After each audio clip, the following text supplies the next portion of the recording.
গোটেইখন north east ফেষ্টিভেলত আমাৰ ছিংগাপুৰ থাইলেণ্ড ঘূৰাব পাৰিছে গতিকে আমাৰ অসমখনো এতিয়া ঘূৰাব লাগে অসমখনো এতিয়া জুবিনদাৰ যি শৰীৰ আছে শৰীৰটো ঘূৰাব লাগে চাওক সকলোৱে চাওক কাৰণ বহুত দূৰৰ দূৰৰ মানুহ আছে সকলো গুৱাহাটী অহাটো সম্ভৱ নহয় বৃদ্ধ মানুহজনে বয়সীয়াল বিচনা পৰি থকা মানুহজনে এতিয়া জুবিন দাক চাব বিচাৰিছে গতিকে গোটেই অসমখন ইমূৰৰ পৰা সিমূৰলৈ মুঠতে ঘূৰাব লাগে আৰু এই শ্ৰদ্ধাঞ্জলি হওক বা জুবিনদাৰ স্মৃতি নামত এনেকুৱা এটা কাম কৰক যাতে লাইফত না কেতিয়াবা হ'ব না কেতিয়াবা হৈছিল এনেকুৱা এটা কাম কৰক যাতে ভৱিষ্যতেও যাতে নহয় এই কাম এটা যাতে কৰক জুবিনদাৰ নামত বিশেষ একো নকওঁ খালি দুখীয়া শাস্তি পাওক হৰি নাযাবা চামকানু মহন্ত কোন ক'ত জড়িত আছে নাছে নাজানো এইবিলাক খালি বাকী মুঠতে জুবিনদাৰ আত্মাৰ সদগতি কামনা কৰিছোঁ গৰিমা বৌ ভালে থাকক যিকোনো মুহূৰ্তত কেতিয়াবা কিবা পৰিস্থিতি হৈ যায় জুবিনদাৰ মদ খোৱাটো বেলেগ কথা মদ চবেই খায় কোনে নাখায় মদ চবেই খায় কিন্তু জুবিনদাই কেতিয়াবা যিকোনো মুহূৰ্তত যিকোনো পৰিস্থিতি মানে কিবা নিচিনা হৈ যায় জুবিনদাৰ এটা বেমাৰ আছে আৰু সেই বেমাৰটোৰ কথা চবেই জানে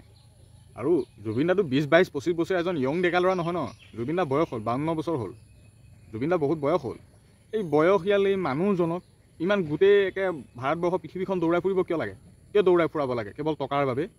আজি যে জুবিনদা এই পৰিস্থিতিটো যে হৈ যায় কেৱল সেই বেপাৰীকেইটাৰ বাবে হৈছে কেৱল সেই বেপাৰীকেইটাৰ বাবে আজি এই পৰিস্থিতিটো হৈছে আগতেই মই ভাবোঁ জুবিনদা কেতিয়াবা মদ খাই মানে বহুত অকণমান কিবা কিবি উল্টা পুল্টা কৰি দিয়ে সেইটো বা নৰ্মেল তথাপিও ভাবোঁ জুবিনদাই ইমান নিৰাপত্তাৰ মাজত থাকি তেখেতৰ লগত ইমান মানে লগ সংগবোৰ তেখেতৰ ইমানেই আছে তথাপিও তেওঁ মদ ইমান কিয় খায় মদ খোৱাটো কিয় অনুৰাগ বা সেই লগৰবোৰে কিয় বন্ধ কৰিব নোৱাৰে তেতিয়াই মই ভাবোঁ জুবিনদা কেতিয়াবা এই লগৰবোৰে শেষ কৰি দিব আৰু হয় জুবিনদাৰ আশে পাশে সোঁৱে বাৱে যিবিলাকে অঙহী বঙহী ঘূৰি ফুৰে সেইবোৰে শেষ কৰি দিলে জুবিনদা সেইবোৰে শেষ কৰি দিলে কিয় ছিংগাপুৰলৈ যাব দিব লাগে কিহৰ নৰ্থ ইষ্ট ফেষ্টিভেল কিবা ফেষ্টিভেল এইবিলাক কিয় ফেষ্টিভেল আহি আছে গৈ আছে কিন্তু জুবিনদা না ভৱিষ্যতে হ'ব এজনেই আৰু সেইজনকে শেষ কৰি পেলালে এই নৰ্থ ইষ্ট ফেষ্টিভেলৰ নামত মানুহ মৰাৰ এটা উৎসৱ পাতিলে এই কোনোবা বেপাৰী দুটামানৰ নাম শুনি আছোঁ বিশেষ একো নাজানো কোন সেইকেইটা ক'ত কি বা চামকানু মহন্ত হৰিণা যাবা কিয়ত কি এইবিলাক নাম নাজানো খালি এই অঙহী বঙহী দুটামানে শেষ কৰি পেলালে জুবিনদা কেৱল টকাৰ বাবে কেৱল এইবিলাকৰ কাৰণে বিজনেছৰ বাবে তেওঁক শেষ কৰি পেলালে তেওঁক এতিয়া ঘূৰাই দিব পাৰিবনে নোৱাৰে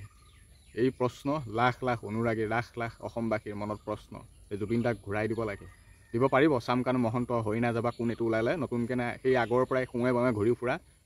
ঘূৰাই দিব পাৰিব কেতিয়াও নোৱাৰে জুবিনদাৰ লগত কোনো যোৱা নাই জুবিনদাৰ লগত নিজৰ মানুহ কোনো যোৱা নাই অকল এজনেই গৈছে এতিয়া মুঠতে জুবিনদা অকল এজনেই গৈছে আৰু সেই জুবিনদাৰ লগত নিজৰ মানুহ নোযোৱাৰ বাবে আজি এই পৰিস্থিতি দেখিব লগা হ'ল কিছুমানে ক'ব জুবিনদা মৰাৰ দিনেই আছিল ফাল্টু কথা কওঁ জুবিনদা মৰাৰ দিনেই আছিলে কি ক'ম আৰু বাকী সেইবিলাকৰ কথা বাদ দিছোঁ কিন্তু জুবিনদাৰ নিজৰ মানুহ নোযোৱাৰ বাবে আজি এই পৰিস্থিতি হ'ল গৰিমা বৌ যোৱা নাই জুবিনদা গৈছে বাকী সোঁৱে বাৱে ঘূৰি ফুৰা সেই অঙহী বঙহীবোৰ সেই সময়কণত ক'ত গৈছিল যেতিয়া সাগৰত তেওঁ গা ধুই আছিল বা হেৰি কৰি আছিল সেইকণ সময়ত সেই অঙহী বঙহীবোৰ তেওঁৰ কাষত কিয় নাথাকিছিল তেওঁলোক ক'ত গৈছিল এটা বোলে কিবা বোলে মিটিঙত আছিল সেইকণ সময়ত নাছিল তেওঁতো বেপাৰী মানুহ যেতিয়া তেওঁ মিটিঙতেই থাকিব আৰু কিহত থাকিব নৰ্থ ইষ্ট ফেষ্টিভেল ইয়াত পাতে বাহিৰত পাতে আমেৰিকাত পাতে জাপানত পাতি থাকক কিন্তু অসমৰে মূল সম্পদজনে ইমান এজন বয়সীয়াল মানুহক লৈ যোৱাৰ কি কাৰণ আছিল তেখেতৰ এটা প্ৰব্লেমো আছে সেই বেমাৰৰ সমস্যাটো জানেই এজন অসুস্থ মানুহ আজি 2-3 বছৰৰ পৰা গম পাই আছে বহুত এটা তেওঁৰ সমস্যা চলি আছে যিকোনো মুহূৰ্তত কেতিয়াবা জুবিনদা গম পায় নাই কিবা হৈ যায়গৈ গতিকে সেই প্ৰব্লেমটো আছে গতিকে ইমান এজন সমস্যা বা বেমাৰী থকা মানুহক কি ক'ম আৰু বুজাব নাই তেখেতক কিয় লৈ গৈছিল কেৱলতো টকাৰ বাবেই ন জুবিনদা যাব বিচৰা নাছিল ছিংগাপুৰলৈ জুবিনদা যাব বিচৰা নাছিল কেৱল এই শ্যামকানু হৰিণা যাবা এইটোৰ বাবেই জুবিনদা যাব লগা হ'ল জুবিনদা কেতিয়াও যাব বিচৰা নাছিল আৰু সেই চামকানু মহন্তনে কোন কি জানো সেইটো সেই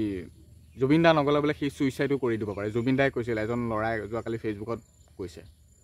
জুবিনদা কিন্তু ছিংগাপুৰত যোৱালৈ কথা ইমান মান্তি নাছিল কিন্তু গৈছিল আৰু অজয় ফুকনদায়ো বহুতে মানা কৰিছিলে জুবিনদাক যাবলৈ মানা কৰিছিল কাৰণ তেহেঁতৰ জুবিনদাৰ সমস্যা বহুত বেয়া হৈ আছে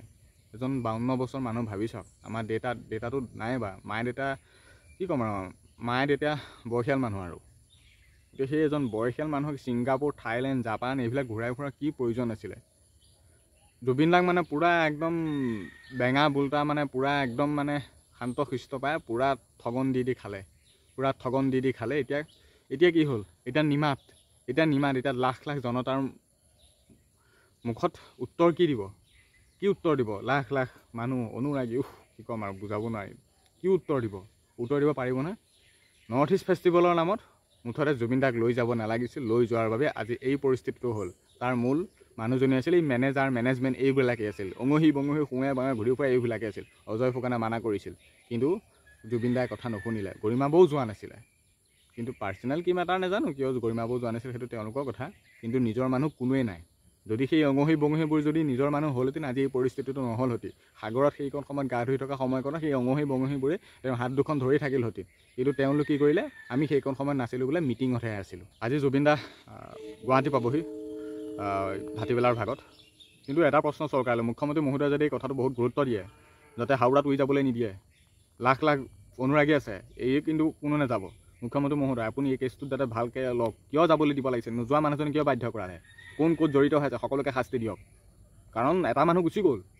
বেলেগ মানুহ গুচি গ'লে আমাৰ ইমান কথা নাই গৈছে কিন্তু জুবিন দা কাৰ বাবে কি বাবে আৰু মুখ্যমন্ত্ৰী মহোদয়ৰ বাবে জুবিন দা কি হয় ভালদৰে জানে মুখ্যমন্ত্ৰী মহোদয়ৰ হিয়াৰ এটা কোন আছিল জুবিন দা সকলোৱে আছিলে গতিকে মুখ্যমন্ত্ৰী মহোদয়ে কথাটোত গুৰুত্ব দিয়ক কেছটো